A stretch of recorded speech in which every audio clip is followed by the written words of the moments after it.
प्रधानमंत्री नरेंद्र मोदी की अध्यक्षता में केंद्रीय कैबिनेट की बैठक जारी। पहलगाम आतंकी हमले को लेकर लिए जा सकते हैं बड़े फैसले।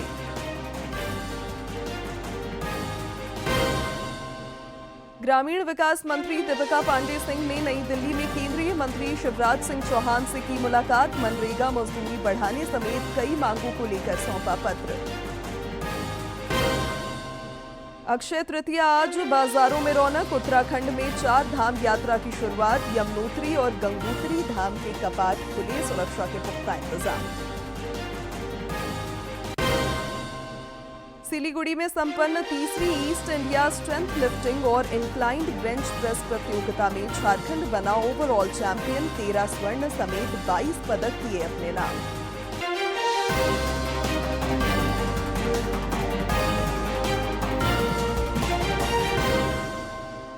नमस्कार, प्रादेशिक समाचार में आपका स्वागत है। मैं हूं शिवानी कुमारी और अब समाचार विस्तार से। पहलगाम आतंकी हमले के बाद प्रधानमंत्री नरेंद्र मोदी की बैठक में आज केंद्रीय कैबिनेट की महत्वपूर्ण बैठक जारी है। संभावना यह भी है कि सीसीएस और सीसीपीए की भी बैठक हो सकती है। में तमाम बड़े नेता मौजूद हैं और पिछले सप्ताह केंद्रीय मंत्रिमंडल की कोई बैठक नहीं हुई थी और केवल सुरक्षा मामलों की कैबिनेट समिति की 23 अप्रैल को बैठक हुई थी और उसने आतंकी हमले की निंदा की थी। बता दें कि भारत ने पाकिस्तान को कई बड़े झटके दिए हैं। सैन्य कार्रवाई से पहले कूटनीतिक मोर्चे पर वैश्विक मंच पर पाकिस्तान को अलग थलग करने की रणनीति बनाई गई। भारत ने पहलगाम आतंकवादी हमले के सीमा पार संबंधों के मद्देनजर पाकिस्तानी सैन्य अताशे को निष्कासित करने, 6 दशक से अधिक पुरानी सिंधु जल संधि को निलंबित करने और अटारी भूमि पारगमन चौकी को तत्काल बंद करने की घोषणा की थी। पहलगाम में हुए आतंकी घटना के बाद झारखंड समेत देश भर में आक्रोश साफ तौर पर देखा जा रहा है। कल खूंटी के अंजुमन इस्लामिया कमेटी द्वारा पहलगाम में हुए आतंकी हमले के विरोध में विशाल जुलूस निकाला गया। इस दौरान भगत सिंह चौक पर पहलगाम हमले के विरोध में पाकिस्तान के प्रधानमंत्री का पुतला दहन किया गया।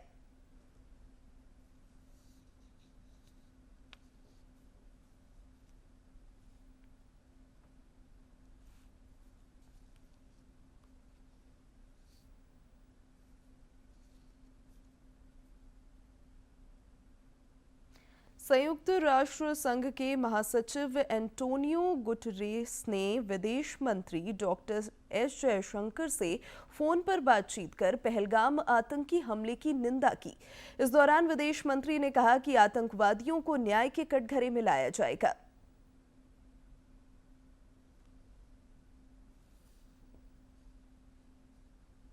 की स्पष्ट रूप से निंदा की है। विदेश मंत्री डॉक्टर एस जयशंकर के साथ फोन पर हुई बातचीत में विदेश मंत्री ने गुटेरेस के इस कथन पर उनकी सराहना की। बातचीत के दौरान गुटेरेस ने पहलगाम हमले के मुद्दे पर जवाबदेही के महत्व पर सहमति जताई। सोशल मीडिया पोस्ट में डॉक्टर एस जयशंकर ने कहा कि भारत इस बात के लिए प्रतिबद्ध है कि पहलगाम में हमला करने वाले अपराधियों, साजिशकर्ताओं और उनके समर्थकों को न्याय के कटघरे में लाया जाए। पहलगाम आतंकी हमले की एनआईए द्वारा जांच जारी है। एनआईए को जालना के रावत परिवार ने घटना के दोषी आतंकियों के संबंध में अहम जानकारी दी है। दरअसल यह परिवार उस समय घूमने के लिए जम्मू कश्मीर गया हुआ था। एक शख्स ने उनसे घूमने के क्रम में निवास स्थान और धर्म के बारे में पूछा था। आतंकी हमले के बाद आतंकियों के स्केच जारी होने के बाद एनआईए को ईमेल से परिवार ने जानकारी उपलब्ध कराई है।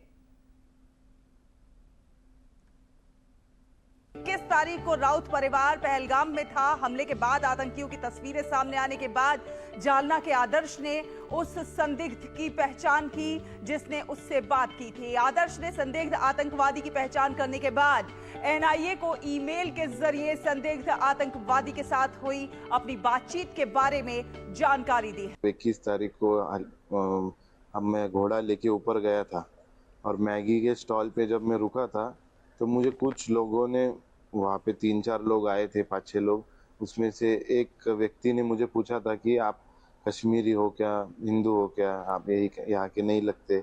मैंने उनको बताया था कि नहीं, मैं यही का हूँ। दूसरे दिन जब वहाँ पे हल्ला हुआ कि 1-2 दिन बाद जब उसके स्केचेस रिलीज हुए तो मैंने मेरे पिताजी को बताया कि इन्होंने जो एजेंसीज ने जो स्केचेस रिलीज किए उसमें से एक इंसान जो है उसने मुझसे वहाँ पे बात की थी। हमने ईमेल से एनआईए को इसकी इंफॉर्मेशन दी है। हम बहुत डरे हुए थे, ऐसी वहाँ पे घटना होना मतलब ये हमारे लिए बहुत शॉकिंग था।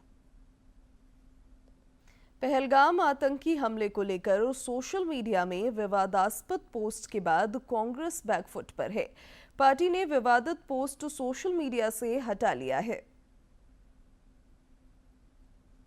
कांग्रेस ने पहलगाम आतंकी हमले के संबंध में नेताओं के लिए दिशा निर्देश जारी किए हैं।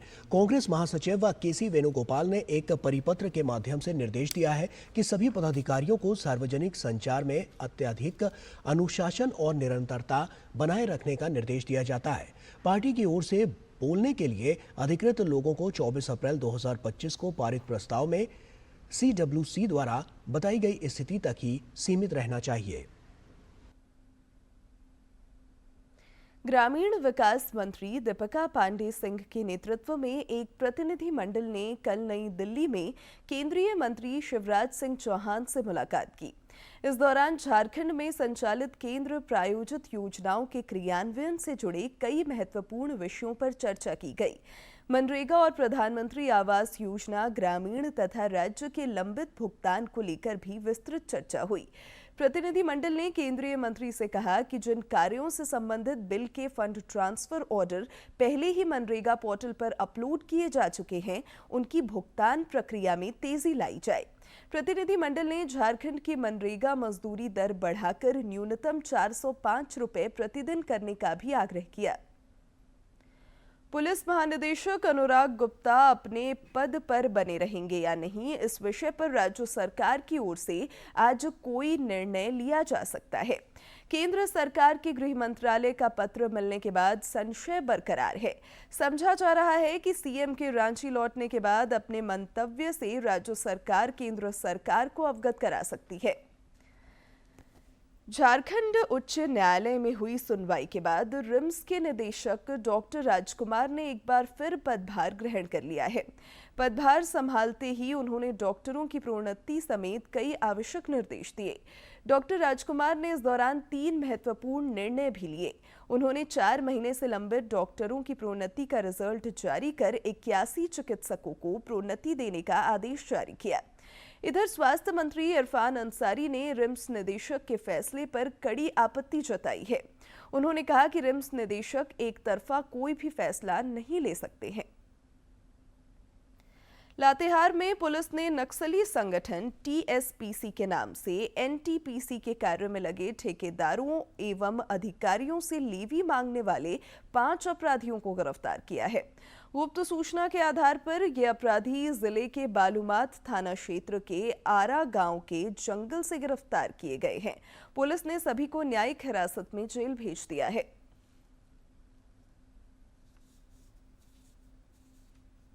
इंस्पेक्टर साहब यहाँ के बालूमाथ अंचल के और थाना प्रभारी और पिकेट प्रभारी ने मिलकर बहुत ही अच्छा काम किया और 5 लोगों को तत्परता से पकड़ लिया और उनसे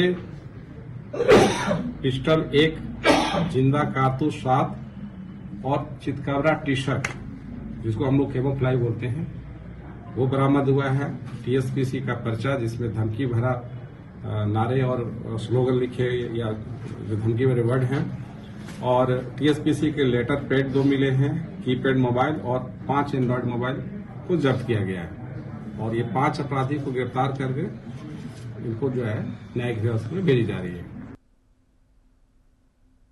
आपका पसंदीदा DD झारखंड नए तेवर और नए कलेवर के साथ आपके बीच है, ताकि पल पल की खबरें आप तक पहुंचे। आपका अपना पसंदीदा DD झारखंड, गांव से लेकर कस्बों और शहरों तक की है धड़कन। सटीक, विश्वसनीय और तेज खबरों का भी है आईना। राजनीति के मंच से सत्ता के गलियारों तक, खेत से खलिहान और मनोरंजन से इंफोटेनमेंट तक, खेल के मैदान से रंगमंच की खबरों तक, सब कुछ देखिए हमारे प्रादेशिक समाचार में हर रोज दोपहर 12:30, शाम 6:30 और 7:30 बजे सिर्फ और सिर्फ डीडी झारखंड पर। मुंबई में कल से शुरू होने जा रहे वेव्स समिट को लेकर अब मात्र 24 घंटे शेष हैं। मायानगरी मुंबई भी इस मेगा इवेंट की मेजबानी को तैयार है। प्रधानमंत्री नरेंद्र मोदी वेव्स समिट का उद्घाटन करेंगे।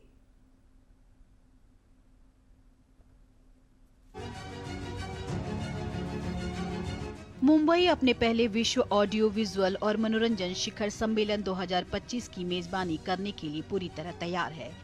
1 से 4 मई तक मुंबई के जियो वर्ल्ड कन्वेंशन सेंटर में होने वाले world audio visual and entertainment summit में दुनिया के अग्रणी मीडिया, मनोरंजन और टेक्नोलॉजी इनोवेटर्स एक साथ आएंगे। मुंबई शहर इस मेगा इवेंट्स को सफल बनाने में जुटा हुआ है। बसों से लेकर बस स्टॉप, सबवे, हर जगह वेव्स की ब्रांडिंग की जा रही है। 15,000 वर्ग मीटर में फैला वेव्स 2025 मनोरंजन और रचनात्मकता के महासागर में वेव्स उत्पन्न करने के लिए पूरी तरह तैयार है। इंडस्ट्री के दिग्गजों, रचनाकारों, निवेशकों और कटिंग एज टेक्नोलॉजी पायोनियर्स को वैश्विक मनोरंजन के भविष्य को एकजुट करने की दिशा में एक बड़ा प्लेटफॉर्म साबित होगा। इतना ही नहीं, शिखर सम्मेलन में भारत पेवेलियन के साथ साथ अन्य राज्यों के स्टॉल भी होंगे जो मनोरंजन और प्रौद्योगिकी की दुनिया में अपनी ताकत का प्रदर्शन करेंगे।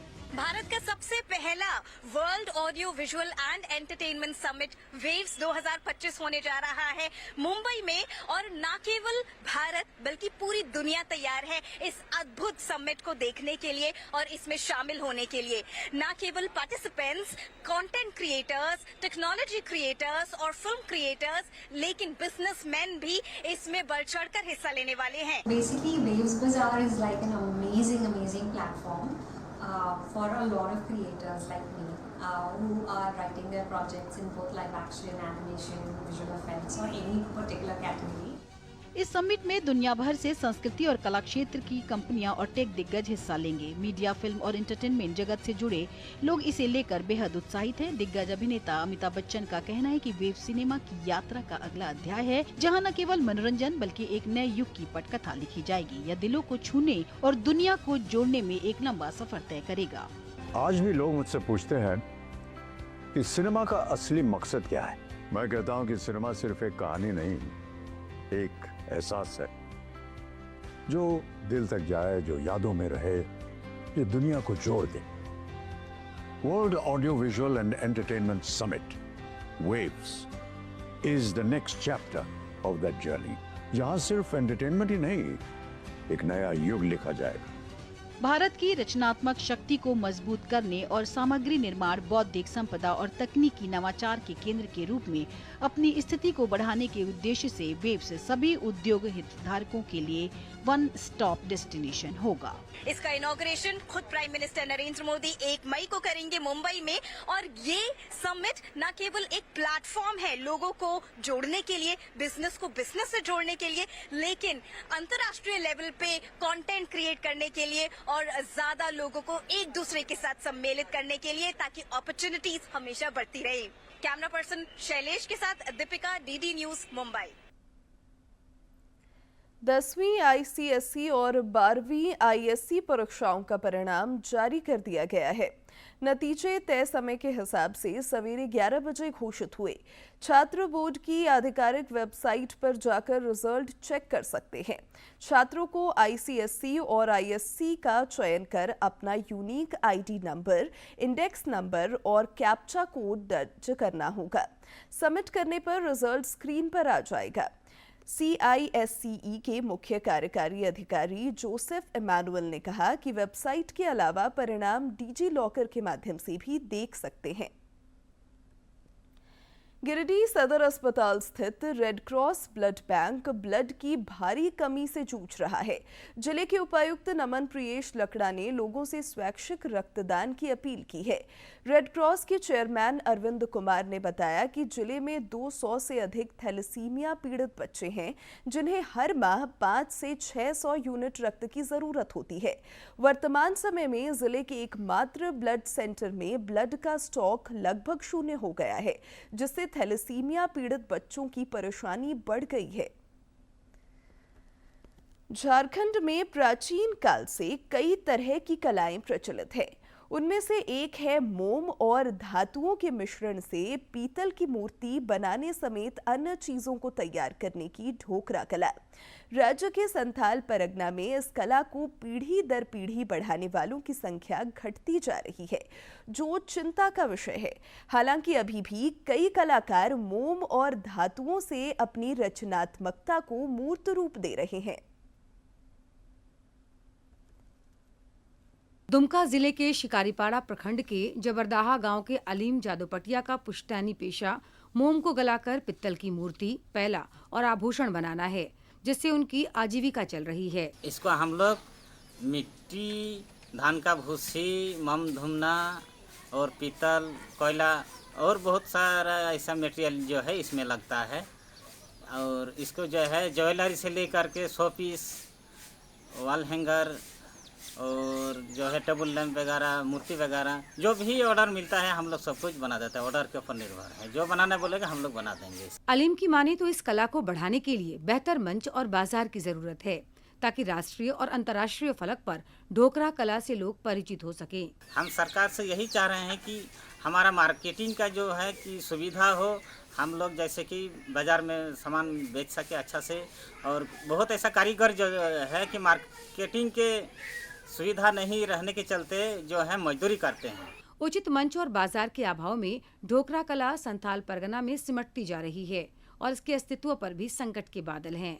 मंसूर जादोपटिया और सरफराज शेख भी कभी ढोकरा कला के शिल्पकार थे, लेकिन उन्होंने अपने पुश्तैनी काम को छोड़कर जिंदगी के नैया चलाने के लिए दूसरे पेशे को अपना लिया है। वही ढोकरा का काम करते थे, लेकिन वही बाजार नहीं है, इसलिए अभी छोड़ दिए हैं। तो वही राजमिस्त्री का काम करते हैं। अभी हम फिलहाल तो ढोकरा का काम छोड़ दिए हैं। हम लोग अभी पर्सनल ऐसे कुछ छोटा मोटा कारोबार करते हैं। दुमका के जगुडी और जबरदाहा गांव के 60 परिवारों में से अब महज 15 परिवार ही ढोकरा कला से जुड़े हैं, जो इस प्राचीन कला को जीवित रखे हुए है। आवश्यकता है ढोकरा कला और इससे जुड़े कलाकारों को बेहतर अवसर तथा सुविधा देने की, ताकि आने वाली पीढ़ियां ढोकरा कला को किताबों में ही नहीं बल्कि उससे साक्षात रूबरू हो सके। डीडी न्यूज के लिए दुमका से आर.के. नीरद की रिपोर्ट। झारखंड समेत देश भर में आज अक्षय तृतीया मनाई जा रही है। इसे लेकर बाजारों में विशेष तैयारी की गई है। खासकर जेवर दुकानों में विशेष ऑफर के साथ कई उपहार दिए जा रहे हैं। आज अक्षय तृतीया है और इस तिथि का अपना महत्व है। वैशाख शुक्ल पक्ष की तृतीया तिथि को अक्षय तृतीया कहा जाता है। मान्यता है के अनुसार इस दिन चंद्रमा और सूर्य दोनों उच्च राशि में होते हैं। अक्षय तृतीया के दिन खरीदारी का अपना महत्व होता है और इस दिन लोग सोने की खरीदारी और उसमें निवेश करते हैं। शेयर बाजार में निवेश करने वालों के लिए भी ये दिन खास महत्व का होता है। आज के दिन बाजारों में रौनक देखी जा सकती है। अक्षय तृतीया विवाह के लिए भी शुभ दिन माना जाता है। प्रधानमंत्री नरेंद्र मोदी ने देशवासियों को अक्षय तृतीया की अनंत शुभकामनाएं दी हैं। उन्होंने अपने संदेश में कहा कि मानवता को समर्पित यह पावन पर्व हर किसी के लिए सफलता, संपन्नता और प्रसन्नता लेकर आए, जो विकसित भारत के संकल्प को नई शक्ति प्रदान करे। इधर देवभूमि उत्तराखंड में आज से 4 धाम यात्रा शुरू हो गई है। तीर्थ यात्रियों की सेवा और सुरक्षा के लिए व्यापक इंतजाम किए गए हैं।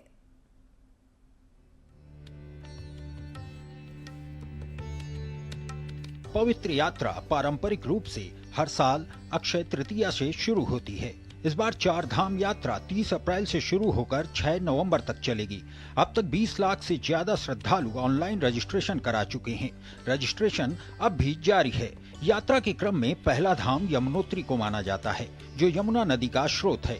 अगला पड़ाव गंगोत्री है, जहां माना जाता है कि पवित्र गंगा स्वर्ग से धरती पर उतरी थी। गंगोत्री मंदिर परिसर और गंगोत्री मंदिर को फूलों से सजाया गया है। कपाट खुलने के समय मुख्यमंत्री पुष्कर सिंह धामी भी मौजूद रहेंगे। मुख्यमंत्री ने बताया कि 4 धाम यात्रा की सभी तैयारियां पूरी कर ली गई हैं। हम सभी का स्वागत करते हैं और सबकी यात्रा अच्छी और सुगम हो। 4 धाम यात्रा की सभी तैयारियां पूरी कर ली गई हैं और सभी विभाग जो भी यात्रा में अपना योगदान देते हैं, सभी ने अपनी अपनी अच्छी तैयारियां की हैं पिछले सालों के जो अनुभव हैं उस आधार पर ये यात्रा और अच्छी हो, सुरक्षित हो, सबके लिए सुगम हो, सभी व्यवस्थाएं सुनिश्चित कर ली गई हैं। 2 मई को बाबा केदार के कपाट खुलेंगे और 4 को भगवान बद्री विशाल के कपाट खुलने के बाद हेमकुंड साहब के खुलेंगे। भगवान शिव को समर्पित केदारनाथ धाम धार्मिक स्थल 12 ज्योतिर्लिंगों में से एक है। मान्यता है कि यहाँ दर्शन से मोक्ष की प्राप्ति होती है। केदारनाथ धाम पहुंचने के लिए हेलीकॉप्टर और पैदल ट्रैक दोनों ही विकल्प मौजूद हैं। तीर्थ यात्रा भगवान विष्णु के निवास बद्रीनाथ में समाप्त होती है। बद्रीनाथ धाम को धरती का बैकुंठ कहा जाता है। तीर्थ यात्रियों को यात्रा शुरू करने से पहले पंजीकरण कराना होगा। आधिकारिक उत्तराखंड पर्यटन पोर्टल या टूरिस्ट केयर उत्तराखंड ऐप के माध्यम से ऑनलाइन पंजीकरण किए जा रहे हैं। ई पास बनाने के लिए एक वैध आईडी, एक पासपोर्ट आकार की तस्वीर और यात्रा की तारीखों की आवश्यकता होती है। हर साल शासन 4 धाम यात्रा की पूरी तैयारी करता है ताकि यात्रा के दौरान श्रद्धालुओं को किसी तरह की परेशानी न हो। इस साल भी यात्रियों की सुविधा और सुरक्षा के पर्याप्त प्रबंध किए गए हैं। 4 धाम यात्रा को हिंदुओं के लिए बहुत महत्वपूर्ण माना जाता है। यह यात्रा मोक्ष, मुक्ति और आध्यात्मिक पूर्णता का मार्ग माना जाता है। 4 धाम यात्रा हालांकि चुनौतीपूर्ण होती है, लेकिन प्रकृति, भक्ति और स्वयं से जुड़ने का एक दुर्लभ अवसर प्रदान करती है। असंख्य श्रद्धालु इस यात्रा के लिए पूरे बरस इंतजार करते हैं। Bureau report, DD news. Darjeeling में आयोजित eastern India zonal strength lifting games में झारखंड ने दमदार प्रदर्शन करते हुए ओवरऑल चैंपियन होने का खिताब अपने नाम किया है। सेक्रेटरी नील अमृत त्रिपाठी के नेतृत्व में east Singhbhum strength lifting team ने जोनल स्ट्रेंथ लिफ्टिंग गेम्स में 9 पदक जीतकर इतिहास रच दिया है। नील अमृत त्रिपाठी ने 68 किलो जूनियर और सीनियर कैटेगरी में 2 हैंड कर्लिंग में 52.5 किलो भार तथा हैक लिफ्ट में 265 किलो भार उठाकर 4 रिकॉर्ड बनाते हुए 2 स्वर्ण पदक अपने नाम किया। कई अन्य खिलाड़ियों ने भी पदक जीतकर राज्य का मान बढ़ाया है। सिक्किम में ये खिलाड़ी अब all India strength lifting games में अपना दम दिखाएंगे। महाराष्ट्र के कोल्हापुर में आयोजित 68वीं राष्ट्रीय स्कूली फुटबॉल प्रतियोगिता में झारखंड के खिलाड़ियों ने शानदार प्रदर्शन किया है। 14 वर्ष आयु वर्ग में झारखंड ने 2 और पदक जीते हैं। बालिका टीम ने रजत और बालक टीम ने कांस्य पदक हासिल किया है। आईपीएल समेत खेल जगत की महत्वपूर्ण खबरों को देखते हैं फटाफट अंदाज में। आज पंजाब किंग्स का सामना चेन्नई सुपर किंग्स से होगा। ये मुकाबला चेन्नई के घरेलू मैदान चेपक में खेला जाएगा। मौजूदा सीजन में पंजाब किंग्स की टीम को 9 मैचों में 5 जीत और 3 हार मिली है, जबकि 1 मैच रद्द हुआ है। वहीं 5 बार की चैंपियन सीएसके 9 मैचों में सिर्फ 2 जीत के साथ अंक तालिका में आखिरी पायदान पर काबिज। भारत की महिला टीम ने कोलंबो में चल रहे त्रिकोणीय सीरीज के दूसरे मैच में दक्षिण अफ्रीका महिला क्रिकेट टीम को 15 रन से हरा दिया। कोलंबो में खेले गए मैच में भारत ने पहले बल्लेबाजी करते हुए 6 विकेट पर 276 रन का स्कोर बनाया। जवाब में दक्षिण अफ्रीकी टीम 261 रन पर ऑल आउट हो गई और मैच गंवा दिया। बिहार के मुख्यमंत्री नीतीश कुमार ने T20 क्रिकेट में सबसे कम उम्र में शतक बनाने वाले 14 वर्षीय वैभव सूर्यवंशी की सराहना करते हुए उन्हें उनके शानदार प्रदर्शन के लिए 10 लाख रुपए का नकद इनाम देने की घोषणा की। इंग्लिश प्रीमियर लीग ने भारत में अपना कार्यालय मुंबई में खोलने की घोषणा की है। ये कार्यालय स्थानीय प्रशंसक सहयोगियों के साथ संपर्क बढ़ाने, भारत में फुटबॉल को बढ़ावा देने और लीग तथा उसके क्लबों की निरंतर विकास का समर्थन करने के लिए स्थापित किया जाएगा।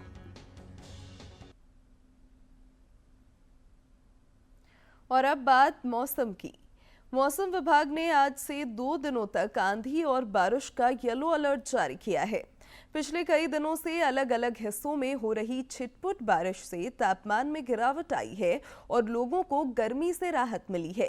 मौसम विज्ञान केंद्र रांची के वैज्ञानिक अभिषेक आनंद ने बताया कि प्री मॉनसून गतिविधियों के सक्रिय होने के कारण मौसम में बदलाव आ रहा है। उन्होंने बताया कि 10 मई तक लोगों को गर्मी से राहत मिलती रहेगी। आज के दिन की ऐतिहासिक और महत्वपूर्ण घटनाओं पर डालते हैं एक नजर।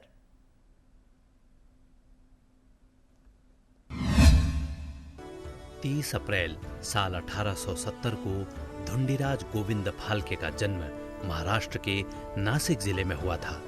भारतीय सिनेमा की नींव रखने वाले दादा साहब फाल्के को भारतीय फिल्म उद्योग का पितामह कहा जाता है।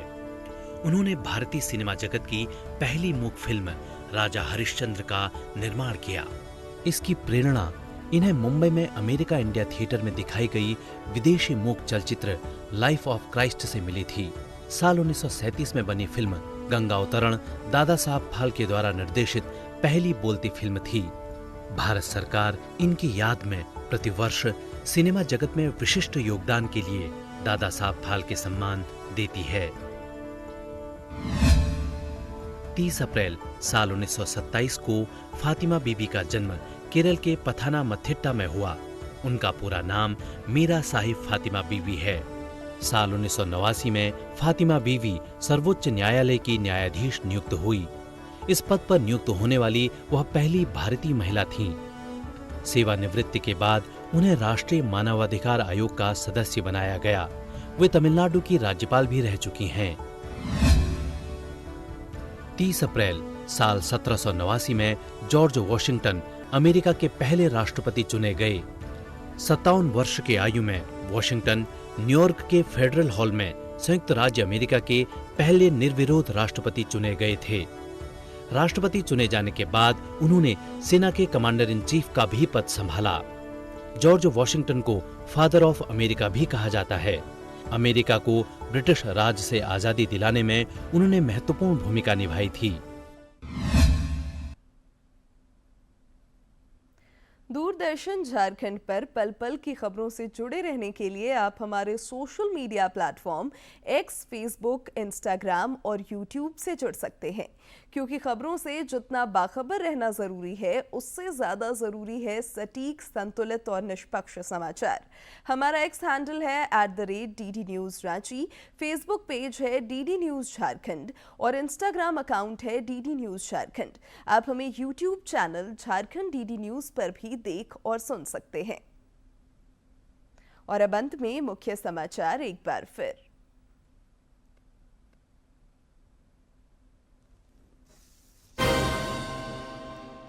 प्रधानमंत्री नरेंद्र मोदी की अध्यक्षता में केंद्रीय कैबिनेट की बैठक जारी। पहलगाम आतंकी हमले को लेकर लिए जा सकते हैं बड़े फैसले।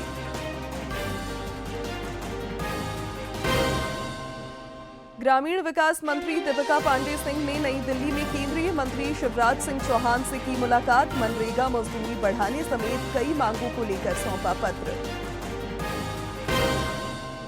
अक्षय तृतीया आज, बाजारों में रौनक। उत्तराखंड में 4 धाम यात्रा की शुरुआत। यमुनोत्री और गंगोत्री धाम के कपाट खुले, सुरक्षा के पुख्ता इंतजाम।